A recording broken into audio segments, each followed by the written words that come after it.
So the aim of this presentation is to give you an overview of the fundamental engineering principles and design criteria behind the development and operation of acoustofluidic resonators for applications in the manipulation and stimulation of cells and in some cases tissues. So over the course of the talk, I'll be first providing a high-level general definition of some acoustic principles which are required to understand the operating principles of an acoustofluidic resonator. I will then introduce the acoustic radiation forces acting on small particles within a standing sound wave field. I will then introduce acoustofluidic resonators, their design criteria, manufacturing principles, as well as some representative applications in particle and cell manipulation. I will provide a very brief introduction to acoustic streaming in acoustofluidic systems, and finally provide some examples of how acoustofluidic systems can be used in therapeutic applications. So let's start by providing a definition of acoustofluidics. So acoustofluidics is often referred to as the integration of acoustics and microfluidics, whereby an ultrasound source is typically coupled with a microfluidic device, which is a fluid-filled cavity where at least one of the characteristic dimensions is in the order of a few micrometers.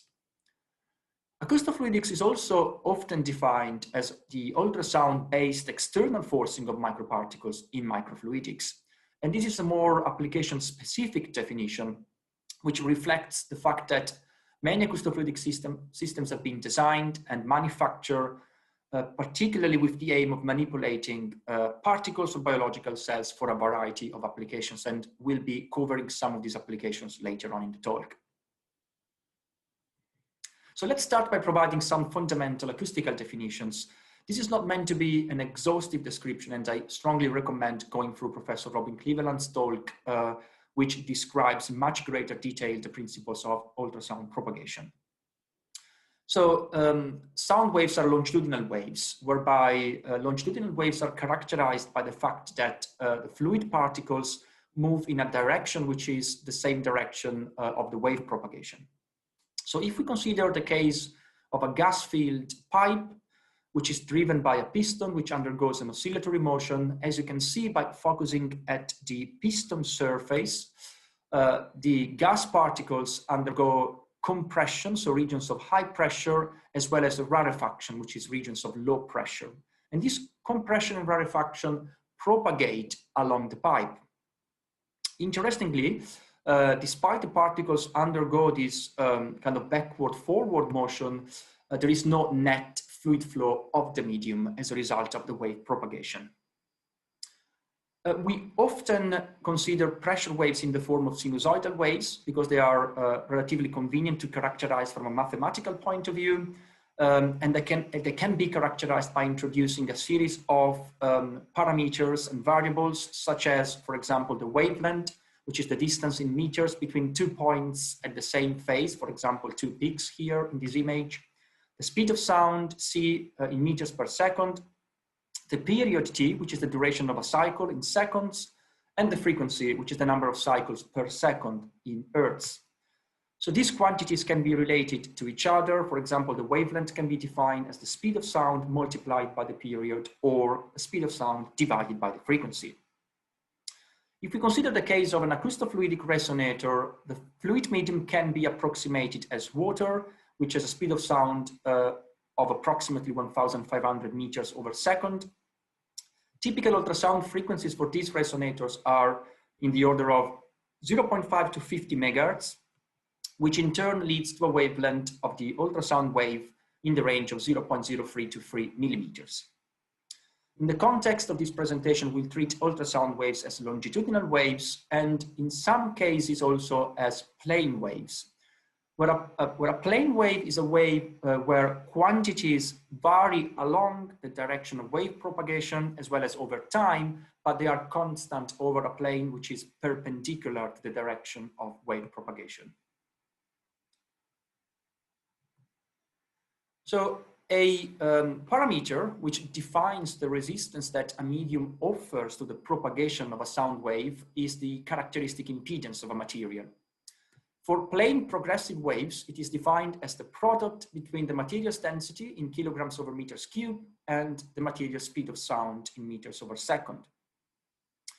So the characteristic impedance is a useful parameter to also determine how a wave, a sound wave, actually behaves when it travels through a certain medium, as well as when it encounters the interface between two different media. For example, let's consider an incident wave, which is traveling through a medium 1 with an acoustic impedance Z1 equal to ρ1 C1, which encounters an interface with a second medium 2 with an acoustic impedance Z2 equal to ρ2 C2.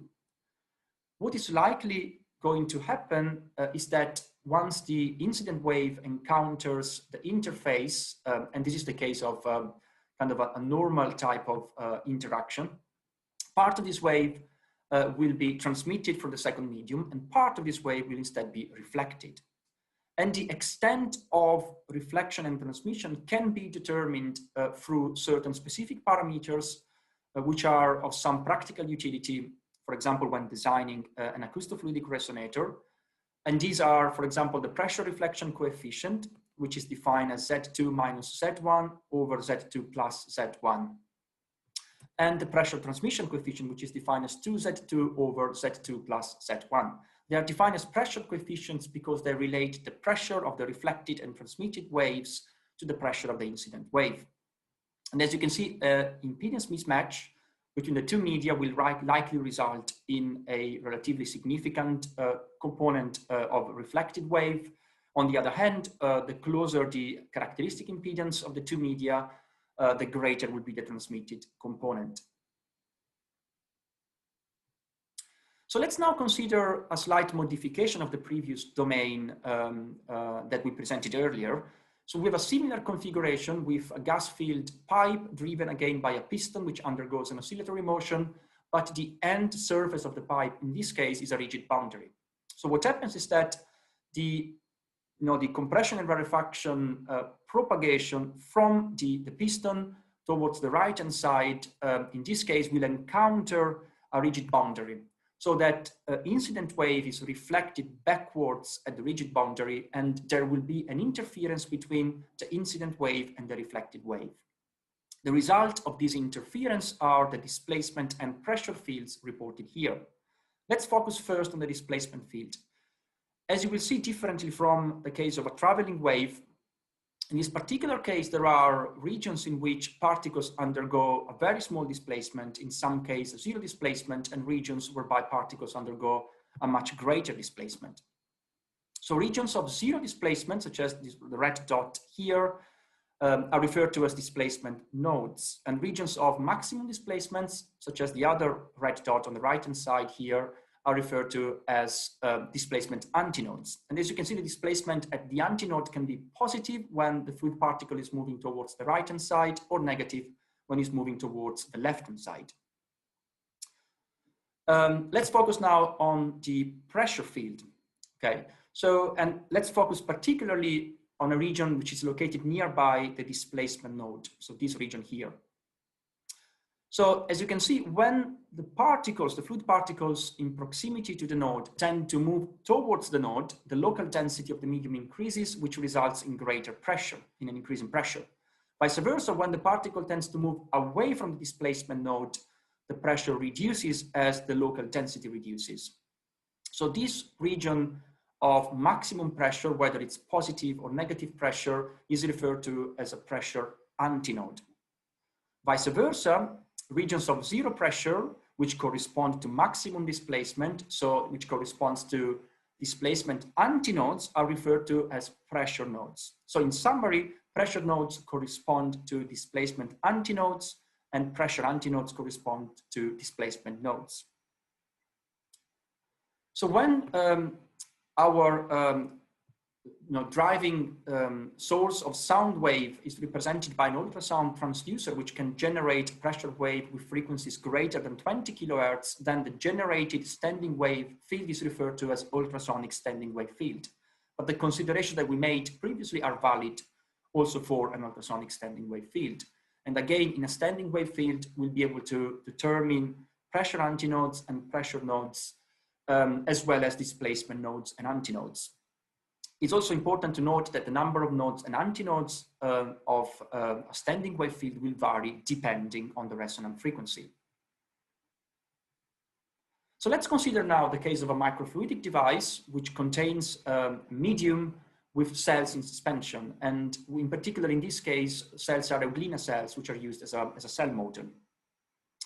So these cells are uniformly distributed in the absence of ultrasound exposure, but when an ultrasonic standing wave field is generated within the fluid cavity, you will notice that cells will tend to move towards a specific region of the fluid cavity. And when the frequency of the ultrasound is changed, the number of these regions where cells are manipulated to can actually vary. So what is that is driving euglena cells towards these specific locations? Are the so-called acoustic radiation forces. So these forces are generated by the nonlinear interaction between the acoustic field scattered by the particle and the standing wave field itself. And this ability of manipulating particles or cells using acoustic radiation forces forms the basis of a technology which is referred to as acoustophoresis. So let's try to understand what are the key parameters which will determine the magnitude, the amplitude of the acoustic radiation force. Before doing that, we need to make some assumptions. We should consider that our particles suspended in the fluid have a small radius, so a radius which is much smaller than the wavelength of the ultrasound wave, and also that the medium surrounding the particle has negligible viscosity, so is an inviscid fluid. Let's also consider that the particle has a certain value of density and compressibility, as well as the medium has corresponding values of density and compressibility. But the compressibility is defined as the relative change in volume upon application of a change in pressure. So an expression for the acoustic radiation force is reported here. We won't go through the mathematical derivation of this expression, but I'd like just to focus on the key parameters that affect the magnitude of the radiation force. One of such parameters is the volume of the particle. So greater volumes will result in greater radiation forces. Another important factor is the spatial gradient of the time-averaged acoustic pressure squared, as well as the spatial gradient of the time-averaged acoustic velocity squared. You can also see that in these equations, there are two parameters defined as F1 and F2, where F1 depends on the ratio between the particle compressibility and the medium compressibility, while F2 depends on the ratio between the particle density and the medium's density. So overall, the magnitude of a radiation force will strongly depend on the particle characteristics, particularly its volume, density, and compressibility, as well as the density and compressibility of the surrounding medium and the properties of the acoustic field, field applied within the fluid medium. So if we assume that our standing wave field is planar, so one-dimensional, we can determine a relatively simpler expression for what is referred to as the primary axial radiation force. So this radiation force is defined as axial because it acts in the same direction of the ultrasound propagation. So let's have a look first at our fluidic domain. So we have an half-wave resonance established within a fluid cavity, and this is defined as half-wave resonance because the thickness of the fluid layer in the direction of the ultrasound propagation corresponds to alpha wavelength. So as you can see, we will have a minimum pressure here in the center, so a pressure node, and two pressure antinodes at the interface between the medium and the walls and the rigid walls. The ultrasound propagates in the direction of the Z coordinate in this case. So the expression here provides a quantification of this axial radiation force and depends upon a series of parameters and variables. So let's define some of them first. For example, the wave number, K, is defined as 2 pi over the wavelength of the sound wave, which is also equal to 2 pi multiplied by the frequency.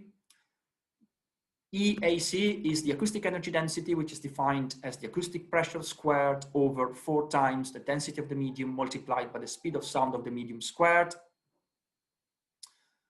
And if we have a look at now at the effect of these individual variables on the magnitude of the radiation force, what we can see again, as for the previous expression, is that the magnitude of radiation force scales with the cube of the particle radius. So the particle radius has a strong effect on the radiation force. It also depends on the position of the particle along the Z coordinate. So particles that are at different initial positions will be subject to different intensity of radiation forces. It depends on the acoustic energy density and on the wave number. So greater frequencies will result in greater radiation forces.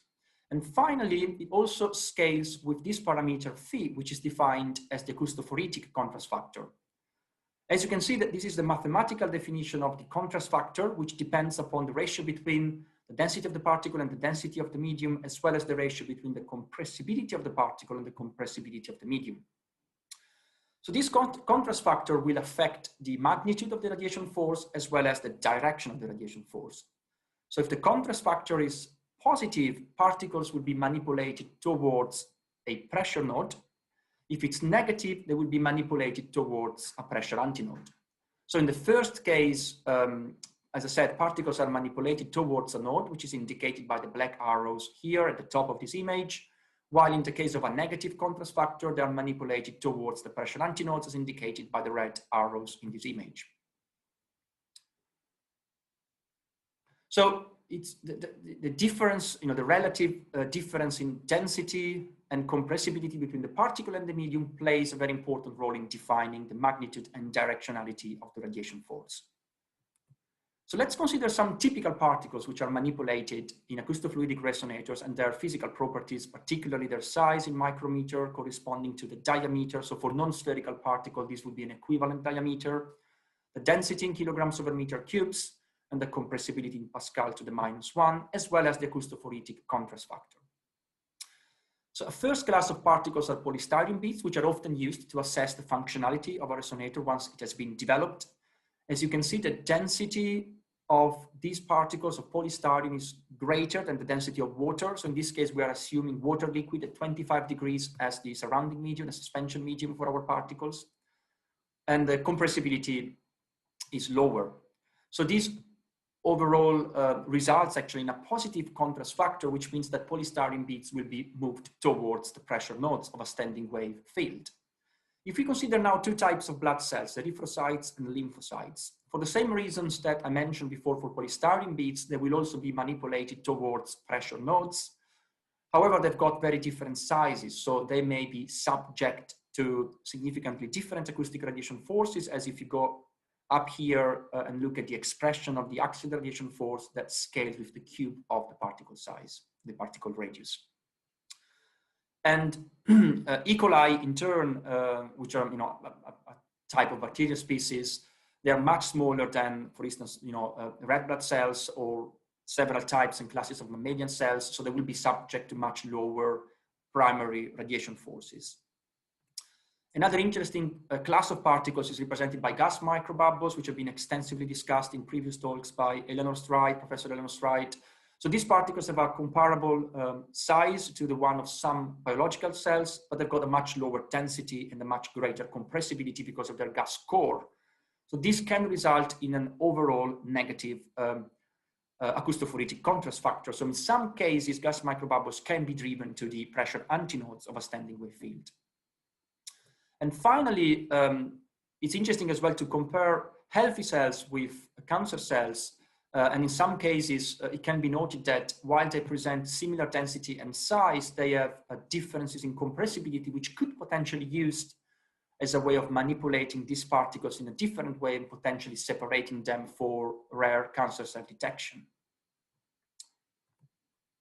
So the axial force that we discussed before is a form of primary force. So it's a force that originates from the interaction between the sound field scattered by the particles and the ultrasonic standing wave field itself.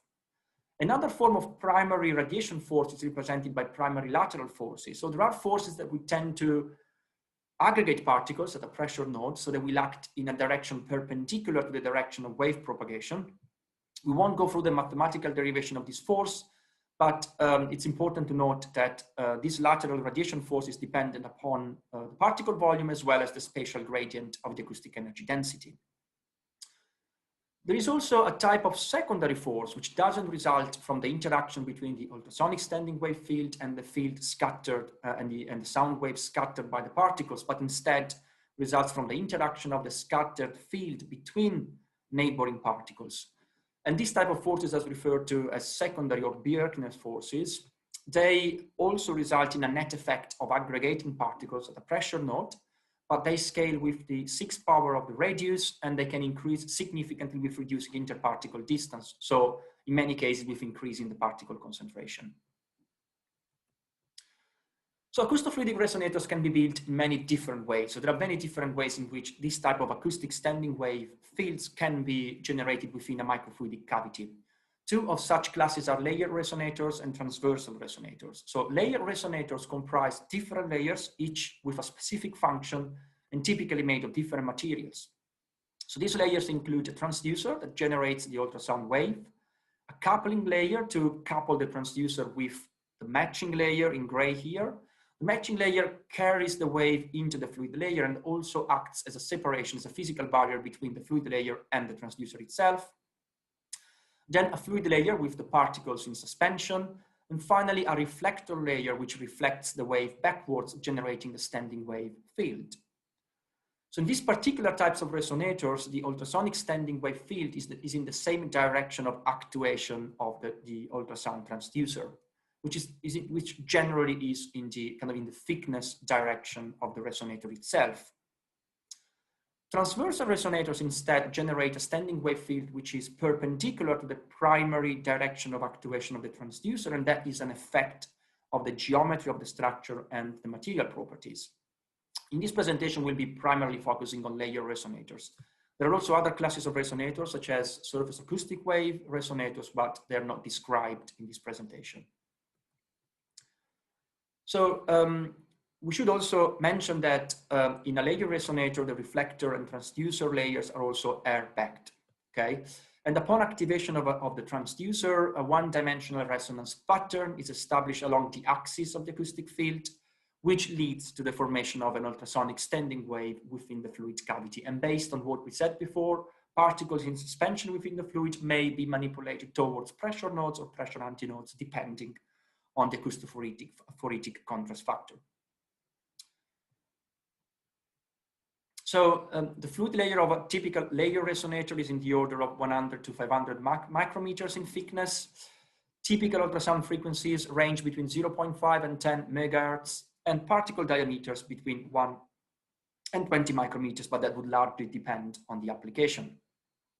So this video illustrates the manipulation of 2 micrometer polystyrene beads towards the center of a fluid cavity where an half-wave resonance is established. So how are the materials that constitute a layer resonator chosen? So different criteria are typically applied, including their acoustic performance, their cost, the optical transparency, particularly if one wants to couple the device with an optical microscope, the manufacturability, so the ability of manufacturing complex channel architectures, the biocompatibility, if applications are involving biological cells, as well as the compatibility with chemicals and different classes of solvents. So this table provides a summary of typical materials used for the different layers of a layer resonator. And for each material, we have values of density, speed of sound, and also characteristic acoustic impedance. As you can see, the ultrasound source is typically a piezoelectric transducer, which has an impedance of around 35 kilogram over meter squared per second. But the carrier layer material can vary. In many cases, the impedance of the carrier layer is chosen to be between the impedance of the ultrasound source and the impedance of the fluid, which in this case is water liquid at 25 degrees. And that's chosen as a compromise to ensure a sufficiently high transmission from the ultrasound source into the carrier, and also to minimize reflections at the carrier fluid interface. As you can see here, different materials can be used as the constitutive material for the carrier layer. In some cases, polymers are used, but they present a much lower acoustic impedance compared to materials such as aluminum or machinable ceramics. And finally, if the reflector layer is often a glass layer, so a glass slide or cover slip, which has an acoustic impedance which is significantly greater than the impedance of the fluid layer, which results in a reflection backwards into the fluid layer to establish the standing wave field. It should be noted that in some cases, when the thickness of the reflector is much lower compared to the wavelength of the sound wave, the reflector doesn't act as an effective reflector. So most of the wave actually travels through the reflector layer, and at that point, it will be reflected backwards at the reflector air interface as opposed to the liquid, so the fluid reflector interface. And since there is a significant impedance mismatch between the reflector and air, that reflection will be very effective. So resonators can be manufactured in many different ways. Transversal resonators are often manufactured using chemical etching into a silicon substrate, for example. But layer resonators often bring together an assembly of micro meshing components, including, for example, a ceramic carrier, where the fluid layer is micro-milled, and PDMS gasket, which is a silicon gasket to basically generate a water-sealed environment for the fluid layer, and then a glass reflector. But glass capillaries can also be coupled with a piezoelectric element, and they can act as an effective resonator. So we mentioned some of these resonator configurations earlier. One popular configuration is represented by half-wave resonators, whereby the thickness of the fluid layer is approximately equal to half the wavelength of the ultrasound field. And in this case, particles with a positive contrast factor will be manipulated towards approximately the center of the fluid layer, so at the pressure node. Quarter wave resonators instead have a thickness of the fluid layer which is approximately a quarter of a wavelength. So in this case, the pressure node is located nearby the reflector, so particles will be manipulated in proximity to the reflector. And finally, THIN-REFLECTOR resonators are a class of resonators, as we discussed before, where the thickness of the reflector and of the fluid layer are much smaller when compared to the wavelength. So in this case, the reflector is not an efficient reflector per se, but most of the reflection occurs at the reflector air boundary.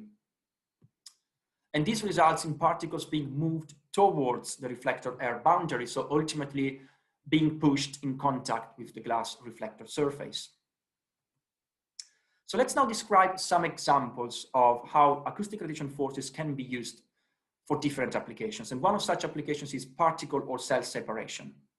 So this particular example, a device with 3 inlets and 3 outlets has been designed, where in the central inlet, a buffer is injected, while in the 2 lateral inlets, a suspension of both blood cells and bacteria, where blood cells are significantly larger than bacteria. Before ultrasound applications, considering that the fluid undergoes a laminar flow regime, the different streams flow in parallel to each other. So the suspension of cells will flow towards these lateral outlets, while the buffer will continue to flow in the central outlet. If a standing wave field is applied, and particularly an half-wave resonance, what will happen is that because red blood cells will be subject to greater primary radiation forces, they will be moving towards the nodal plane at a faster rate and be then extracted through the central outlet, while the bacterial cells subject to a lower force that will carry on flowing towards the lateral outlet. This is a very convenient way of separating bacteria from cells, for example, in applications such as early stage detection of infections. Similar outcomes can be achieved using a quarter wave resonator. So this is a slightly different configuration, as we said before. In this case, the pressure node is located just below the reflector surface. So in this particular device, a suspension of both 5 micrometer and 2 micrometer in diameter polystyrene beads was injected in the resonator. And the larger particles, again, will be subject to greater radiation forces. So they will be moving more rapidly towards the pressure node, and they will be flowing towards the second outlet for extraction. The smaller particles will be subject to a lower magnitude of radiation force, so they will continue flowing towards this first outlet. So if we use an optical fluorescent microscope and we look down into the device, into this first outlet, you can see that the smaller particles in red are driven into the first outlet here very effectively, while the larger particles will carry on moving above the outlet towards the second outlet for effective separation between the two.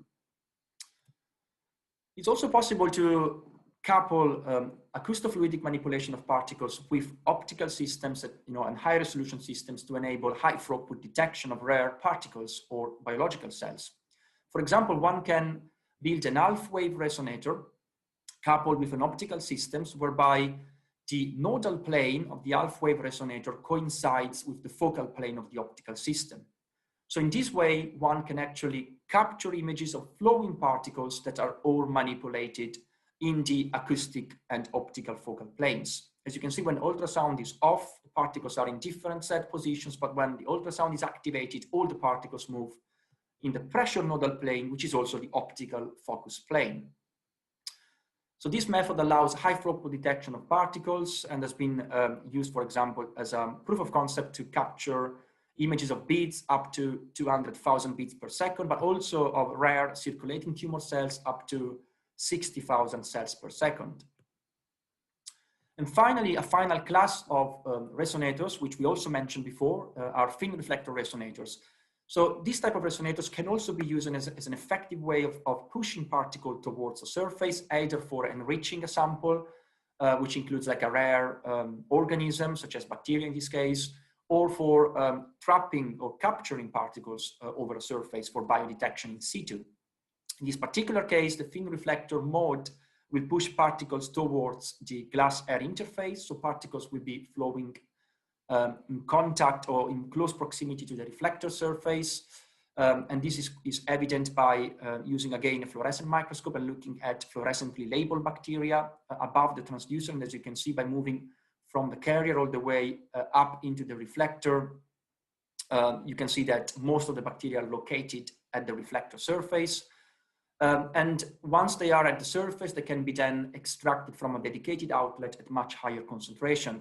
And if we now focus in this position exactly, so at the outlet, you can see that there is a high concentration of bacteria flowing over the surface of the reflector, and they also form these lateral bands, likely due to primary lateral radiation forces.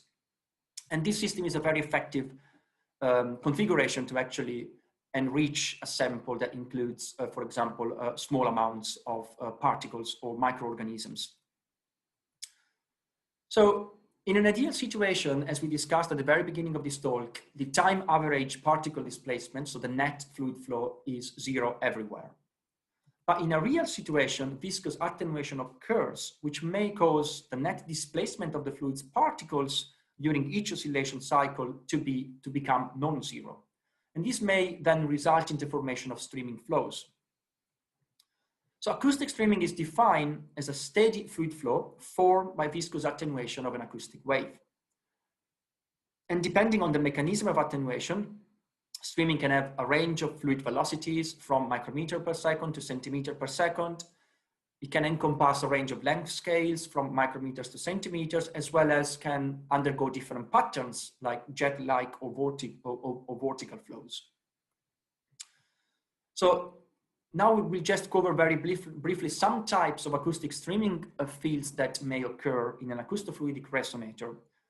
And one of such types of streaming is represented by boundary layer streaming, which is labeled in orange here. So this is a streaming pattern which results from the viscous attenuation of the acoustic energy within the boundary layer of a resonator as the ultrasound wave travels parallel to the surface. So this boundary layer streaming is usually relatively strong, and then that would depend also on the frequency and the geometrical characteristics of the resonator. But in many cases, it is capable of driving a bulk motion of the surrounding fluid and set up a counter-rotating vertical flow, which is referred to as Rayleigh streaming. So in some resonators, both boundary layer streaming and Rayleigh streaming can occur simultaneously. Now, streaming can be deleterious for some applications. For example, it may disrupt the manipulation performance of a resonator in some cases, particularly when lateral forces play a primary role, but can enhance mixing and transport of chemical species and potentially induce mechanical stimulation of cells. So it can be beneficial in some applications involving, for example, cell culturing and stimulation. So this leads to the second area of application of acoustofluidic resonators, which is the one dealing with therapeutic applications, including drug delivery, tissue engineering, and therapy monitoring as examples. So in an attempt to classify the different types of stimulatory mechanisms or factors that a cells trapped within an ultrasonic standing wave field may be subject to, I've identified two classes of mechanisms. So primary mechanisms, which include the acoustic radiation force mediated deformation of a cell at the nodal plane of a standing wave field, in this case an ARF wave field. the steady state shear stress generated by the surrounding streaming patterns, and also potentially some oscillatory shear stress fields which could be generated by time modulation of the ultrasound field. Secondary mechanisms of stimulation may include convective heat transfer due to the heating of the transducer, as well as cavitation-mediated effects due to dissolved gases present within the fluid or exogenous agents such as gas microbubbles. And these effects have been extensively discussed in a previous talk by Professor Stride. So it's important also to note that this type of mechanostimulatory effect can occur on a single cell, but also on a cell aggregate. So there are types of resonators where lateral forces, either in the form of primary lateral forces or secondary Bjerknet forces, are particularly strong. So this will lead to the formation of multicellular construct, which can then be subject to the type of stimulatory effects I mentioned before. So previous studies have reported that, for example, single cells can be significantly deformed by acoustic radiation forces in a glass capillary type of resonator at relatively high frequency of, in this case, 7.9 megahertz. And remember, there is a dependence of the primary radiation force on the frequency of the ultrasound wave. So in this case, swollen red blood cells were basically squashed by radiation forces to an aspect ratio of 1.3. So it's a relatively significant level of cell deformation. Interestingly, previous work using similar type of resonators had shown that simply by manipulating cells towards a pressure node, it is possible to enhance intracellular delivery of pharmacological compounds, in this case, the model drug luteolin. And this delivery is dependent upon the ultrasound stimulation time, as well as the driving voltage of the transducer. But ultimately, enhanced delivery may be a result of deformational effects, as well as acoustic streaming. So in many of the applications reported before, devices were run at a fixed resonance frequency. In some cases, it's also possible to sweep the frequency around the resonance frequency, so over a range delta F. So for example, from F1 equal to the resonance frequency minus delta F, all the way to F2 equal to resonance frequency plus delta F, which passes through the resonance frequency. So this type of frequency modulation leads to perturbations of the acoustic energy density field within the fluid cavity of the resonator, which in turn leads to a lateral displacement of a single cell or a cell aggregate. So it can be used as a convenient way of generating oscillatory types of shear stress. Interestingly, it's also possible to change the frequency with which this frequency sweeping is carried out, and this will have an effect on the nature of oscillatory motion induced on the cells in suspension. So for example, if we apply a 20 Hz sweep rate on a cell aggregate, in this case, cells are fluorescently labeled and visualized using a microscope, you can see that the displacement is in the order of 3 micrometer, but at lower sweep rates. So we are sweeping at a lower frequency across, between F1 and F2 and vice versa. In this case, lower sweep rates result in greater displacements of the cell aggregate. So the overall effect is the generation of an oscillatory shear stress pattern, which can potentially be used to impart, biologically favorable effects. And interestingly, it can be modulated, for example, by varying the sweep repetition rate. So slower sweep repetition rates correspond to greater maximum shear stress values. Interestingly, these values are in the order of few megapascal, while the shear stress generated by the streaming flows that we described before are in the order of 13 micropascal in this particular study. Also, the shear stress magnitude can be modulated by changing the driving voltage, so the acoustic pressure. So it is a convenient system to impart a range of dynamical shear stress fields over biological samples, and it has been applied to the generation of tissue engineering constructs.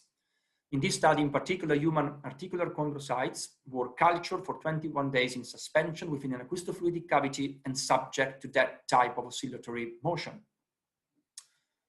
And interestingly, by analyzing the sample that is extracted after culturing and comparing samples which have been exposed to different frequency sweep rates, one can observe that samples which were subject to lower sweep rates, which were the ones corresponding to greater displacement and greater shear stress magnitude, had greater expression of chondrogenic factors, which are an indication of healthy tissue. Vice versa, this condition also resulted in the expression of the less desirable collagen 1 and collagen 10.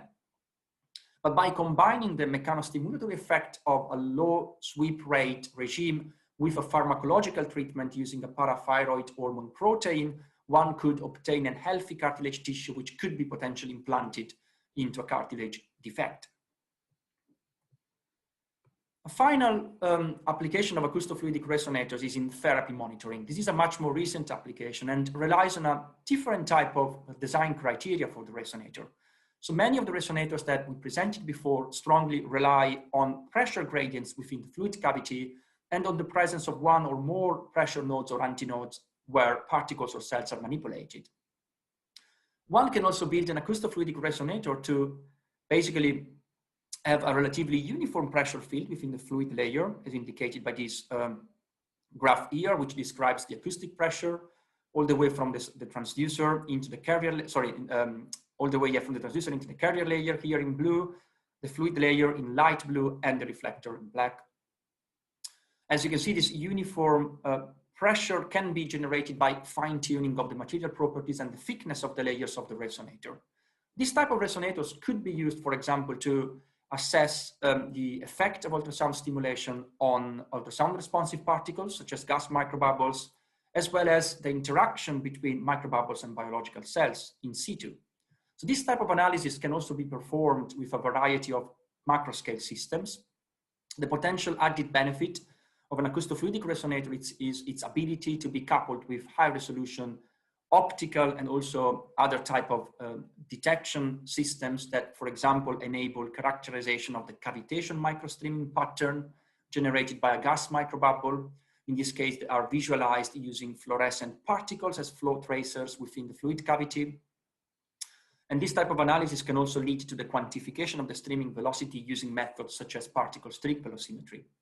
But they can also be integrated with sensors to detect cavitation activity. So practically the frequency content of the oscillation that is, the volumetric oscillation to which microbubbles are subject to when exposed to an ultrasound field. And potentially they can also be coupled with ultra high speed imaging techniques to actually quantify the volumetric oscillations that bubbles undergo upon ultrasound stimulation. So this is a relatively recent area of research that potentially also enables the investigation of the biological effects of these physical mechanisms on biological cells, both kind of on cell monolayers as well as tissue mimicking phantoms. In conclusion, acoustic radiation forces within an ultrasonic standing wave field can drive particles towards desired location in a microfluidic cavity. There are different classes of acoustofluidic devices, which comprise different constitutive materials and also different resonance configurations depending on the application. And finally, acoustofluidic resonators can impart different forms of mechanical stimuli, both steady state and time dependent on both cells and tissues, with potential for application in drug delivery and tissue engineering. So in conclusion, in addition to the different references that were mentioned along the presentation, if you are approaching the field of acoustofluidics, I highly recommend reading the Acoustofluidics series. And particularly, there are articles that deal specifically with the design, modeling, construction, and also biological compatibility of acoustofluidic resonators. And thank you very much for your attention.